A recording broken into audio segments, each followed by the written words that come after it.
நாகர்கோயில் சிறையில் அடைக்கப்பட்டிருந்த விசாரணை கைதி திடீரென உயிரிழந்த விவகாரத்தில் 3 சிறை காவலர்கள் கைது செய்யப்பட்டுள்ளனர்.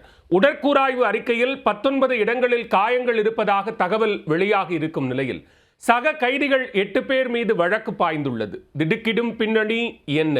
19 இடத்துல அடிச்சு கொண்டிருக்காங்க சார். என் பிள்ளை எத்தனை துடி துடிச்சிருப்பான் சார். விட்டுருங்க சார், விட்டுருங்க சார்னு சொல்லியிருப்பானே. அவனுக்கு அது இருக்கலையா சார்? உடச்ச கையே உடைச்சிருக்காங்க சார். என் தம்பி ஊனமுட்ட கையே உடைச்சு வச்சிருக்காங்க சார். மாற்றுத்திறனாளியான விசாரணை கைது அடித்து கொல்லப்பட்டதாக கூறி அவரது சகோதரி கதறியிடும் காட்சிகள் தான் இவை. உடலின் 19 இடங்களில் காயங்கள் இருப்பதாகவும் பல்வேறு இடங்களில் எலும்பு முறிவு ஏற்பட்டிருப்பதாகவும் உடற்கூராய்வு அறிக்கையில் குறிப்பிடப்பட்டுள்ளதாக உறவினர்கள் குற்றம் சாட்டிய நிலையில் இந்த விவகாரத்தில் போலீஸ் உயர் அதிகாரிகள் எடுக்கப் போகும் நடவடிக்கை என்ன? நாகர்கோவில் ஈத்தங்காடு பகுதியைச் சேர்ந்தவர் சபரிவர்மன். இடதுகை பாதிக்கப்பட்டு மாற்றுத்திறனாளியான இவர் குட்கா விற்பனை செய்ததாக கூறி தென் தாமரைக்குளம் போலீசாரால் சில நாட்களுக்கு முன் கைது செய்யப்பட்டார். அதன் பின் நாகர்கோவில் சிறைச்சாலையில் விசாரணை கைதியாக அடைக்கப்பட்டிருந்த இவர் திங்கட்கிழமை திடீரென மர்மமான முறையில் உயிரிழந்து விட்டதாக தெரிவிக்கப்பட்டது. அதை கேட்டு அதிர்ந்து போன உறவினர்கள் சபரிவர்மன் மரணத்தில் சந்தேகம் இருப்பதாக கூறி உடலை வாங்க மறுத்து பெரும் போராட்டத்தில் ஈடுபட்டனர்.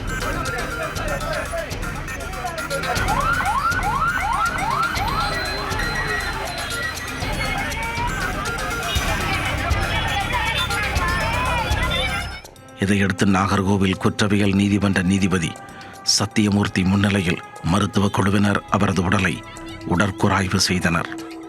இதில் சபரிவர்மன் உடலில் சுமார் 19 இடங்களில் கடுமையான காயங்கள் இருந்தது உறுதி செய்யப்பட்டது. விசாரணை கைதி சபரிவர்மன் கடுமையாக தாக்கப்பட்டதால் தான் உயிரிழந்திருக்கிறார் என்பது உடற்கூராய்வில் தெரிய வந்துள்ளது. இதனால் ஆத்திரமடைந்த உறவினர்கள் சிறை காவலர்கள் அவரை அடித்தே கொலை செய்துவிட்டனர் என கூறி பெரும் போராட்டத்தில் ஈடுபட்டனர். மாற்றுத்திறனாளியான சபரிவர்மனின் இடது கையில் மட்டும் 3 எலும்பு முறிவுகள் இருப்பதாக உறவினர்கள் வேதனை தெரிவித்தனர். 19 இடத்துல அவங்க உடம்புல காயம் ஏற்படுத்தி இருக்கதாட்டு ரிப்போர்ட் கொடுத்துருக்காங்க. போஸ்ட்மார்ட்டம் ரிப்போர்ட் படி பார்த்தீங்கன்னா மேக்ஸிமம் அவருடைய வலது கை ஊனம், அந்த ஊனமுட்ட கையையே 3 இடத்துல உடைச்சிருக்காங்க. ஃபோராம்ஸு, ஜாயிண்ட்டு, எல்போ இந்த இடத்துல 3 இடத்துல உடைச்சதாட்டு ரிப்போர்ட் கொடுத்துருக்காங்க. வலது நெஞ்சு, இந்த நெஞ்சு வலது நெஞ்சு பக்கத்தில் கீழே ஸ்க்ராட்ச் இருக்குது, தலையில் அடிபட்டுருக்குது, ரத்தக்கட்டு இருக்குது, கால் ரைட் காலையும் ரெட் காலையும் இந்த நீல் பக்கத்தில் உடைச்சிருக்காங்க. அதுக்கான ரிப்போர்ட்டு ஃபுல்லாகவே கொடுத்துருக்குறாங்க. நீங்கள் ஒரு நிமிஷம் செக் பண்ணிவிடுங்க, எல்லோரும் பார்த்துடுங்க. எங்கே நடந்ததாட்டுங்கிறது இனிமேல் போக இது நடக்க சமயம் தான், இன்வெஸ்டிகேஷன் நடக்கும்போது தான் தெரியும். அதுக்கு காவல்துறை எல்லாரும் சப்போர்ட் இருந்து யார் பண்ணாங்களோ அவங்க மேலே தகுந்த நடவடிக்கை எடுக்கணும். அவங்க அதுக்காக தான் எங்கள் ஊர் மக்கள் எல்லாருமே நின்று போராடிட்டு இருக்கிறோம்.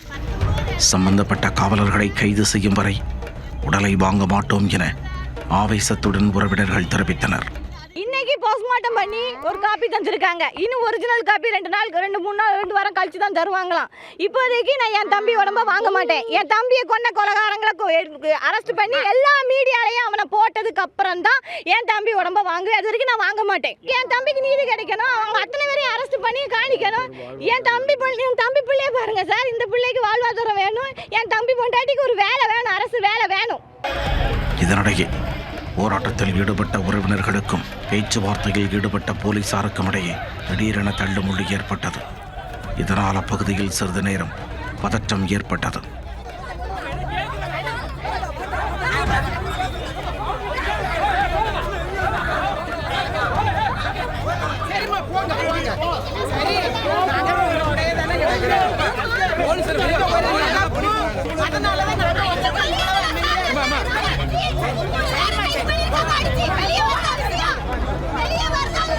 விசாரணை கைதி சபரிவர்மனுக்கு சிறையில் என்ன நடந்தது? அவர் உயிரிழக்க காரணம் யார்? அவரது உடலின் 19 இடங்களில் படுகாயங்கள் ஏற்பட்டது எப்படி என்பது குறித்து காவல்துறை உயர் அதிகாரிகள் விசாரணை நடத்தி வருகின்றனர். இதனிடையே நாகர்கோவில் சிறை தலைமை வார்டன் ஜெகன், வார்டன்கள் சிவகுமார் மற்றும் திருவிடை நம்பி ஆகிய 3 பேரை நேசமணி நகர் போலீசார் கைது செய்துள்ளனர். இவர்கள் 3 பணியிடை நீக்கம் செய்யப்பட்டிருப்பதாகவும் தகவல் வெளியாகியுள்ளது. அவர்களிடம் சபரிவர்மன் உயிரிழப்பிற்கான காரணம் குறித்து தொடர்ந்து விசாரணை நடைபெற்று வருகிறது.